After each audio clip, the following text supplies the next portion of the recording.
G'day ladies and gents, welcome to War Thunder with Mags and welcome aboard the A6M2 Mod 11.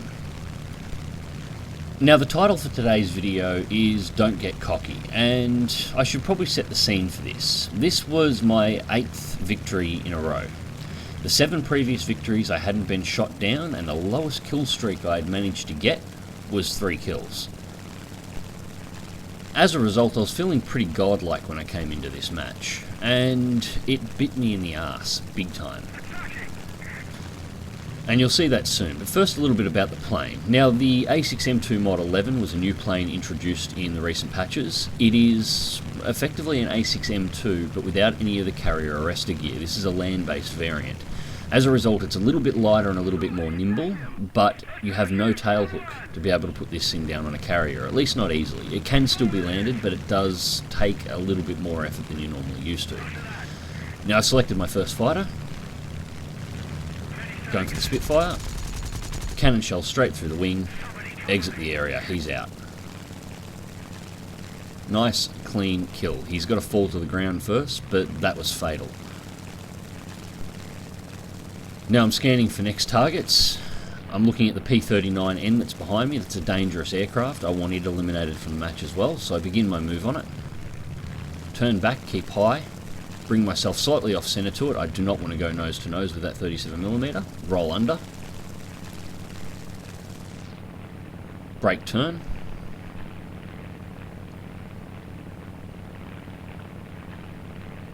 Pull back under the tail. And there he goes, there's a Spitfire dead. Now the P-39N's making a nice easy turn, presenting me a target. I don't know why he was doing this. He wouldn't turn against an A6M2, and the Mod 11 is even more manoeuvrable. First cannon shells go straight in, blow his cooling system and do damage to his engine, as well as wing damage. Line him up for second shots. Heavy hits to the tail, that's elevation and wing damage across the board. He tries to turn under. Screen covered in oil there.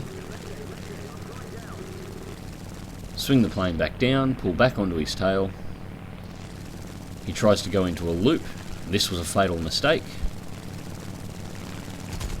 Lead it in, last of my cannon shells go in, and he loses it and goes into a flat spin. So time to break combat. He's out. So I'm barely 4 minutes into the battle and I've already taken 2 kills. Second kill is still spiralling towards the ground, but there's no way he's going to be able to pull out of that with the damage I've inflicted on him, so looking for a third target. Just having a look around, seeing what the rest of the team is doing. I was looking at that Hurricane, but it's not really a threat. I can clean him up later. That F4U is much more dangerous. I am down to MG only, however, so I've only got 2 7.7s in order to engage targets, but I'll give it a crack.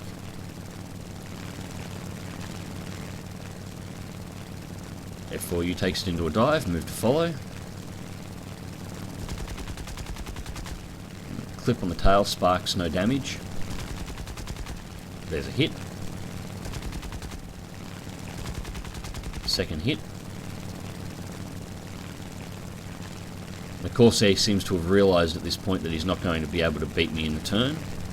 So he points the nose at the ground and tries to run. Get another couple of good hits on his tail. And he's just breaking combat at the moment, and he's slowly pulling away. I'm going to struggle to keep up with him. A couple more distance shots, get another clip into him. Turn the plane back. I need to head back to the runway and get me some cannon shells. I really need them. It's the only problem with the Zeros. Once you're out of cannon rounds, the 7.7s are just not good enough. But on the way back, spot another Corsair, so loop over the top of him. But he's got the same idea as the first one. He is bugging out of combat fast. Push the throttles up, and he's just pulling away. So turn back towards the runway and go get me some cannon shells.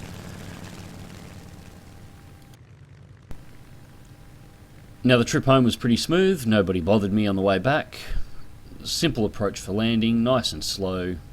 Gentle touchdown on the runway, and you can see the short landing distance on the land-based runway. It would be possible to put this thing down on a carrier without too much in the way of issues.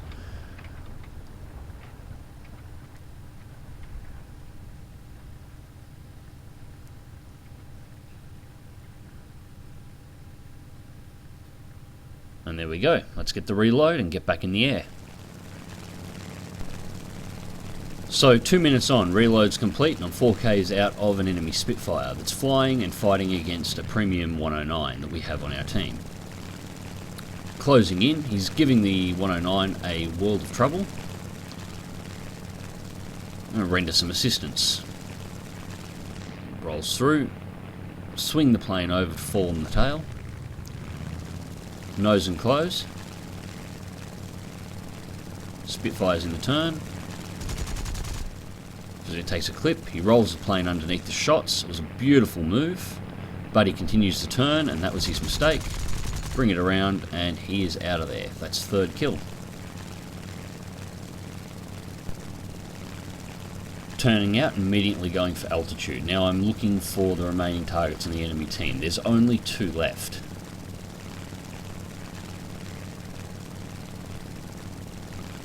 Taking a little bit of AAA fire in the area, I'm not too concerned. Climbing back over the landmass, I figure he's got to be in this area somewhere.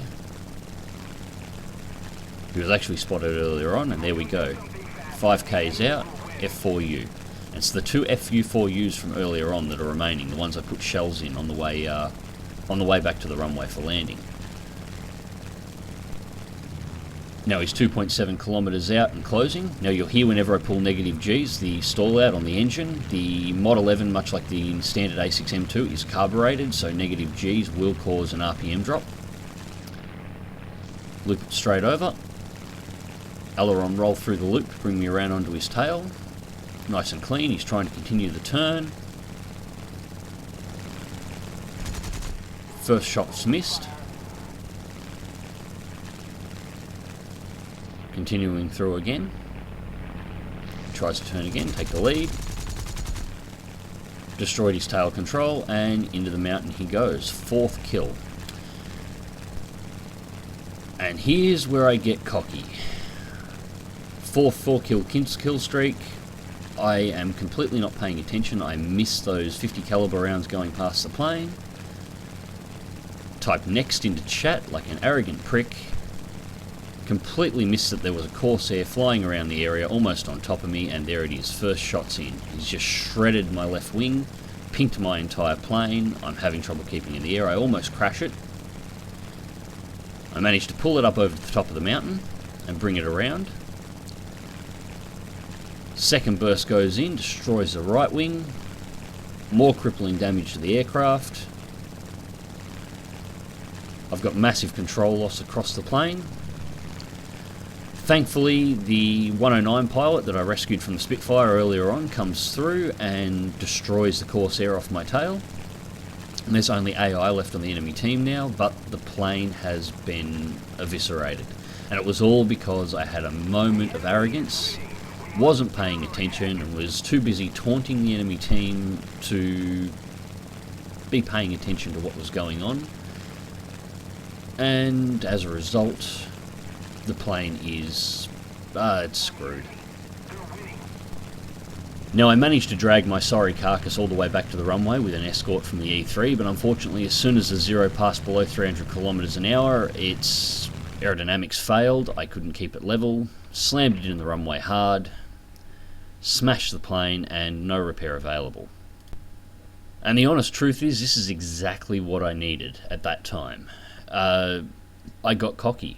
I still had cannon and MG rounds on board. The plane was completely undamaged. If I'd kept my head straight, played it cool, there was no reason why I couldn't have killed that Corsair as well and then had a crack at the AI. This could have been a 5-kill player match, and then I could have cleaned up some AI afterwards. Instead, I let a little bit of arrogance get the better of me, and as a result, I'm sitting on a runway with a destroyed plane.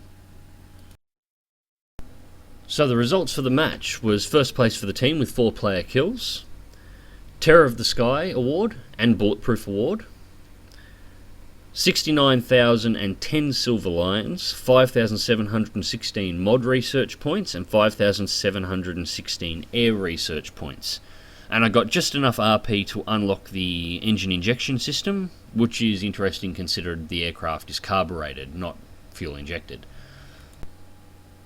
And as I said earlier, this match was exactly what I needed. I generally don't let anything get the better of me like this. I tend to stay cool when I'm flying. I enjoy flying. I'm pretty laid back about it. But for some reason, I lost it. I got arrogant in this match, and as a result, I got myself killed. And I guess that's an important thing to remember at all times. It doesn't matter how well you're going in that match. It doesn't matter how well you've been going in previous matches. It does not make you invulnerable. And the second you think it does, you're liable to get your ass shot off. Now the same is also true from the other side. This is the career map. I'm in the F6F, and I'm squatted up with two of my subscribers, Madamune and Stuka Siren. And the enemy team has a player who thinks he's God's gift to War Thunder, so let's see how that works out for him. Now I've just made my first pass at a Yak-7. I overcooked it, so take it straight into a loop, kill some speed, pick a new position, a new attack angle. Now this match was just over 11 minutes long in total, but the actual time in combat was under 4. Don't give that lag 3 quite enough lead. Invert and push down. Go back on the primary target, back to the Yak-7. And he swings it around to have a shot at one of my wingmen. And there he starts. American team is nothing but scrubs. He's going to eviscerate us all. Well, let's see how that works out for him. First shot's into the Yak-7. Light damage, nothing severe. He brings it back around onto my wingman. I take a dive. Second hit. Now in the time it's taken me to take my first kill, over half the enemy team has been eliminated. We have just cleaned up. The I-16 ahead of me is crippled. My wingmen are moving in to finish the job. I decided it's probably not needed there. There's an enemy player that is currently missing. I follow for a bit until I realise that there's one that's not there. Bring the plane back around. See if I can go and locate him. We go play with these AI first, while I'm waiting for him to show up, and he will eventually. I-15 right in front of me, so I'll just get rid of that. In fact, there's only 2 players left, the I-16 and another Yak-7 that's missing.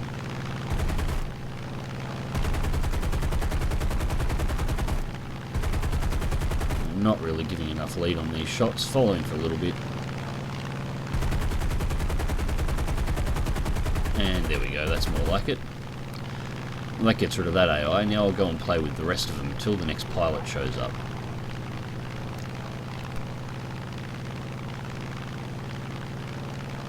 So the teammates have finished off the I-16 and they're on their way back towards the AI as well.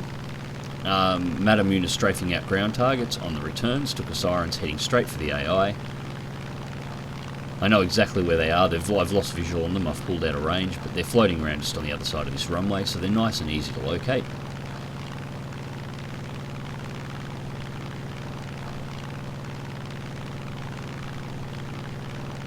There's Shoji.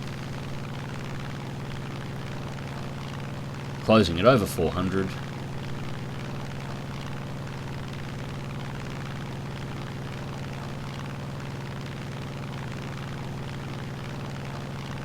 And I notice a second dot in the distance. And there it is. That's the missing Yak-7. Okay, I'm going to go for him. The rest of the team is going to go and take out AI. So I bring it off centre. Just under a kilometre, turn in. The Yak-7's more manoeuvrable. I want him to overshoot. Straight into a loop. Aileron roll through the loop to fall in on his tail. Yak-7 pulls up and hard. Tries to roll out into a turn. Take the lead shot. Accidentally put a round into an allied player as he was passing through there. No critical damage. I did apologise for it at the end of the match. He wasn't too worried by it.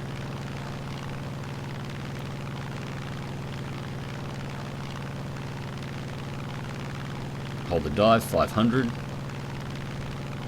Slowly dragging the Yak-7 back in.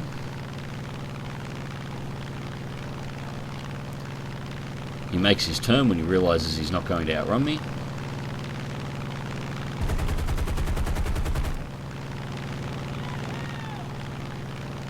And Madamune's landed on the runway. Now, I was never sure exactly why he parked himself down there, whether he took critical damage or not, but the X7 takes an attempt to try and strafe him out. Kills his speed in doing so, allows me to close in. Snaps over hard, I take a wide turn.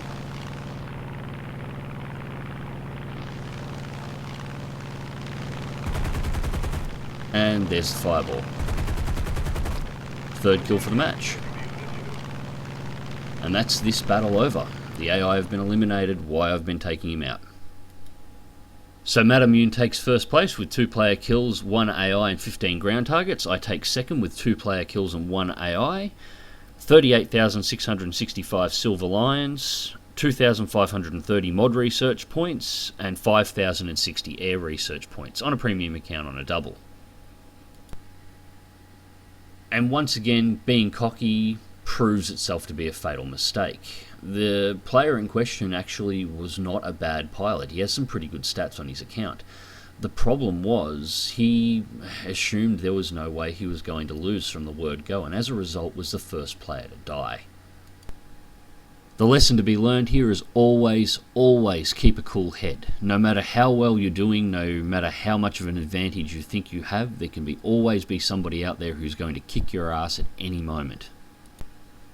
Until next time, click like if you do, subscribe if you want to see more, fly smart, fly safe, and I'll catch you in the skies.